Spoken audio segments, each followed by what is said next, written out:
Demain, 1er octobre, ce sera la Journée nationale des centres des femmes. Et pour nous parler de cette journée fort importante, j'accueille en entrevue Madame Linda Leclerc, qui est intervenante et animatrice au Centre des femmes du Témiscouata. Bonjour, Madame Leclerc. Bonjour. Alors, vous aussi, demain, vous allez avoir des activités dans le cadre de cette Journée nationale des centres de femmes. Mais tout d'abord, j'aimerais qu'on parle justement de la mission des centres de femmes, la mission là, pour les centres au Québec. Oui, tout à fait. Un centre de femmes, c'est quoi? C'est un organisme de défense de droits. En fait, c'est un milieu de vie qui accueille les femmes, où les femmes peuvent venir en confiance, être écoutées en toute confidentialité, être soutenues dans les moments difficiles sans être jugées. Et ont la possibilité aussi de rencontrer d'autres femmes, briser l'isolement, échanger et partager sous toutes ses formes. Dans le fond, les femmes viennent chercher du soutien, des outils pour améliorer leur santé physique, psychologique, vers une autonomie plus affective, dans leur autonomie affective et financière finalement. Puis ce qui est intéressant, c'est que quand les femmes viennent au centre des femmes, on est un milieu de vie, donc les femmes développent aussi un réseau d'entraide entre elles. Donc nous, on favorise beaucoup l'autonomie et la responsabilisation chez les femmes. Alors c'est un lieu privilégié qui permet aux femmes de vivre ces moments-là. Et quand elles viennent au centre aussi, elles peuvent être informées, partager, viser l'égalité entre les femmes et les hommes aussi, parce que c'est un objectif qui fait partie de la mission du centre. On invite les femmes à être présentes au centre. Puis on offre aussi plusieurs activités. On a 2 programmations qui sortent à chaque année. Une à l'automne, une au hiver-printemps, c'est-à-dire. Et les femmes ont la possibilité d'avoir accès à différentes activités gratuites offertes par le Centre des femmes. Et ce sont des activités qui sont quand même assez larges. Alors, je pense qu'il y a peut-être des services un petit peu plus pointus, mais il y en a d'autres qui sont offerts vraiment à toute la population féminine. Oui, tout à fait, parce que dans les services, on offre des services d'accueil, d'écoute téléphonique, information référence, relations d'aide, accompagnement socio-juridique. On n'accompagne pas nécessairement les femmes à la cour, mais on va les accompagner pour se rendre à l'aide juridique, se rendre à un rendez-vous avec un avocat, des choses comme ça. On fait de l'accompagnement. On fait de l'accompagnement, ce qu'on appelle socio-juridique. Quelle est l'importance d'un centre de femmes comme celui là, du Témiscouata, justement, pour la région?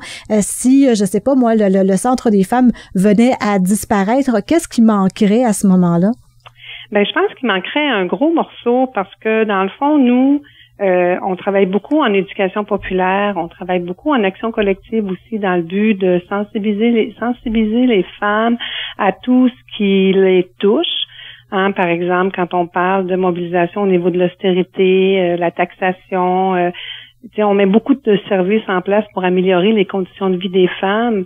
Fait que si on n'avait pas ces services-là à offrir aux femmes, les femmes qui en ont besoin, où est-ce qu'elles iraient finalement, ce serait comme plus difficile pour elles avec tout ce qui se passe au niveau des services qui sont de plus en plus diminués au niveau du réseau de santé. Donc, quand les femmes viennent ici pour différentes problématiques ou différents besoins, nous, on leur offre la possibilité de participer à des groupes d'entraide, de participer à des ateliers éducatifs, café-rencontres, et on développe aussi des projets créatifs sous différents thèmes auxquels les femmes peuvent s'impliquer, participer à ces projets-là qui peuvent... Le projet peut durer sur plusieurs semaines, plusieurs mois. Donc, c'est des groupes de femmes qui viennent, qui se rencontrent. Et à travers ces groupes-là, nous, on fait de l'éducation, on fait de l'animation, on parle de toutes sortes de sujets d'actualité, sujets politiques, etc. Donc, ça éduque, ça sensibilise et ça développe aussi l'esprit critique chez les femmes. Et dans certains cas, est-ce que vous êtes comme un centre de secours aussi, une femme qui a vraiment besoin, vraiment urgent peut-être de sortir de son milieu, vous êtes là aussi pour l'appuyer? Oui, on n'est pas nécessairement considéré comme un centre de secours, mais par contre, si on identifie ou on a une demande d'un besoin vraiment spécifique, c'est sûr qu'on va accompagner la femme dans son besoin, tout en respectant sa limite et en respectant aussi son besoin.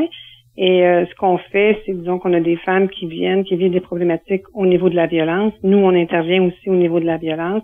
On accompagne la femme, on identifie avec elle son besoin et s'il y a lieu de faire une référence à un organisme qui est plus spécialisé pour lui venir en aide, ben nous, on va la référer à cette organisation-là, que ce soit en agression sexuelle, violence conjugale.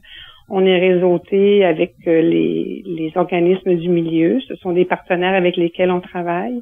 Et ce qu'on fait, ben quand il y a un besoin identifié, nous, on va faire un accompagnement. Parce que vous savez, nous, on ne fait pas d'accompagnement à long terme ou de suivi à long terme avec les femmes. On n'est pas nécessairement, c'est pas dans notre mission là d'avoir des rencontres à long terme avec les femmes, mais par contre, on peut faire un bout de chemin avec elles et on peut les accompagner pour les diriger vers la bonne ressource qui va être en mesure de lui venir en aide. Vous êtes vraiment un centre de référence.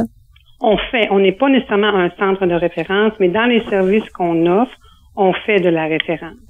Et on peut parler donc de cette journée de demain dans le cadre de la Journée nationale des centres de femmes, bien sûr qu'à celui du Témiscouata. Il y a aussi une activité et ça se tient sous une forme de 4 à 8 sur le thème du travail invisible et la charge mentale. Est-ce que vous pouvez m'en dire plus? Oui, tout à fait.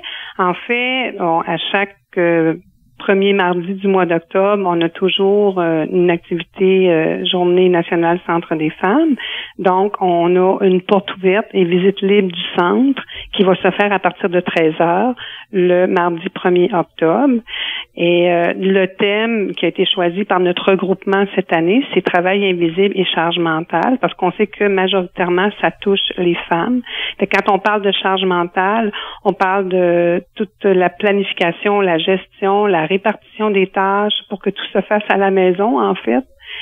Et tu sais, dans le fond, c'est pas nécessairement juste l'exécution des tâches, mais c'est aussi de penser aux tâches. Cette fameuse charge mentale, c'est la tâche aussi qui est invisible. Donc, nous, ce qu'on va faire cette journée-là, c'est qu'on va amener une activité dynamique animée par Madame Janine Viel et on va présenter quelques petites vidéos qui vont vraiment sensibiliser, donner de l'information sur ce que c'est la charge mentale et proposer aussi des outils pour aider les femmes à mieux gérer les situations, tout le travail finalement au quotidien avec tout le travail qu'on a à faire qui nous touche à l'extérieur parce que beaucoup de femmes travaillent à l'extérieur maintenant.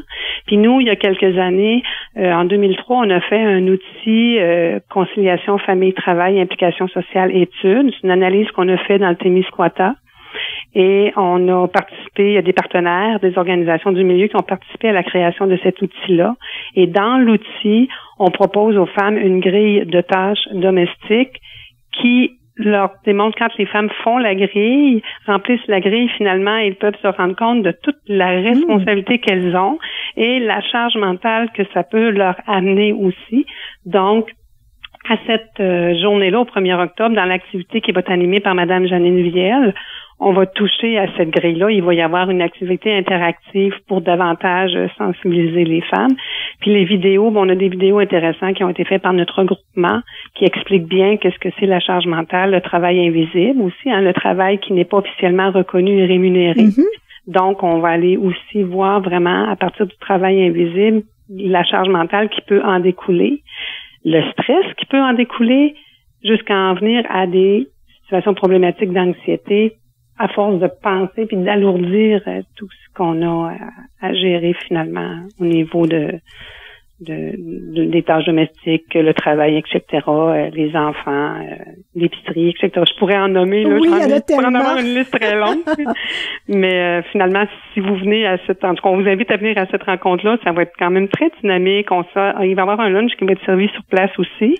Fait que l'activité va avoir lieu de 16h à 20h environ, c'est ça, 16h à 20h. Fait qu'il y a un déroulement là qui est proposé, puis ça va être vraiment bien intéressant.